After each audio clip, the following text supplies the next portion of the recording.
Et une phrase revient dans cette enquête. D'ordinaire, ce sont les voleurs qui attaquent les banques. En RDC, c'est une banque qui a aidé le clan Kabila à braquer l'État.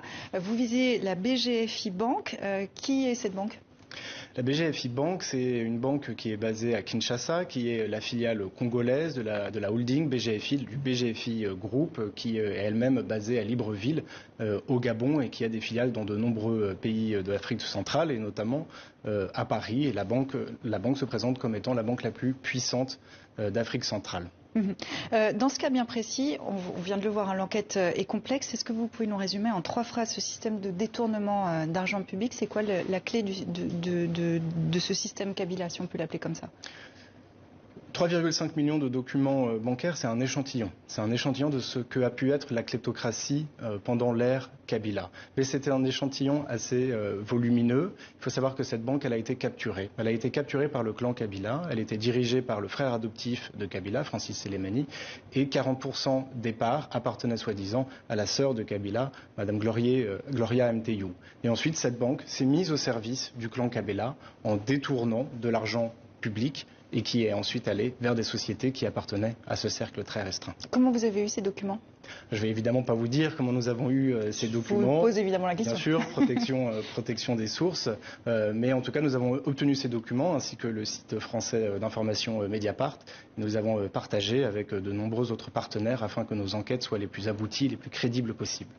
Alors, l'histoire du groupe BGFI est déjà associée à des fuites de documents, les Lumumba Papers, qu'on doit à Jean-Jacques Lumumba, ancien cadre de la BGFI. Jean-Jacques Lumumba est à la tête d'un mouvement politique. Est-ce qu'il a un agenda politique? Alors, il est à la tête d'un mouvement de lutte anticorruption qu'il avait créé, qui s'appelle UNIS.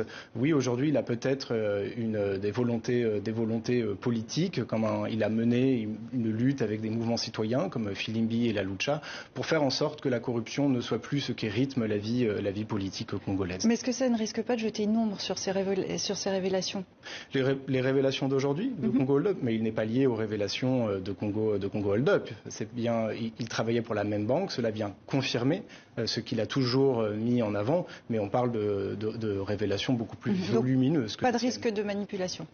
Ah ben non, je ne pense pas, non. Vous voyez bien avec les journalistes et avec les ONG avec lesquels on a travaillé qu'on a bien voulu assurer cette indépendance, bien sûr. Alors on va s'intéresser au clan Kabila. Joseph Kabila coule désormais des jours tranquilles dans sa ferme privée à 50 km de la capitale. Est-ce qu'il a de quoi s'inquiéter? Alors là, s'il ne peut pas s'inquiéter avec des révélations pareilles, je ne sais pas ce qui pourra l'inquiéter dans le futur. Les révélations telles qu'elles sont démontrées vont être publiées pendant 2 à 3 semaines. On en est juste au premier jour. On a décidé de sortir un premier chiffre des détournements qui ont été opérés, mais ce n'est pas le seul qui va sortir et ce ne sont pas les seules histoires qui vont sortir. Donc pendant 2 à 3 semaines, beaucoup de choses vont être présentées pour expliquer comment le peuple congolais a été volé de son argent public. Il y aura de quoi monter un dossier judiciaire, c'est ça que vous nous dites? En tant qu'avocat, je peux vous dire que oui, il y a largement suffisamment d'informations. On parle de documents extrêmement crédibles. Un exemple d'information qui va sortir dans les prochaines semaines? Bien, par exemple, on va vous montrer comment de l'argent donné par les Nations Unies à la mission permanente des Nations Unies, qui est censée payer le contingent de casques bleus du Congo, qui est basé en Centrafrique, a été immédiatement détourné pour rejoindre une société qui s'appelle Sudoil et qui est elle-même dirigée par le cercle restreint de M. Joseph Kabila. Donc on est allé chercher l'argent des Nations Unies pour les mettre dans la poche du président. On peut aussi parler du fait qu'on a pu découvrir, et on va y revenir dans quelques jours, des flux financiers qui partent des propriétaires chinois des mines de cobalt et de cuivre et qui ont transité par la banque de la BGFI pour atterrir dans les comptes bancaires de sociétés et de personnes proches de M. Kabila. Donc il va y avoir beaucoup d'éléments. D'un mot pour conclure, est-ce que vous avez une réaction de Joseph Kabila? Non. Alors vous savez, quand on fait de telles enquêtes, on envoie évidemment des confrontations, des droits de réponse à des centaines de personnes. Je pense que 600 ou 700 lettres ont dû partir, certaines très courtes, certaines faisaient 30 à 40 pages. On a eu pour la plupart 0 réponse. On a eu quand même une réponse de l'inspection générale des finances du Congo, M. Alingote, qui a qualifié la banque de mafieuse.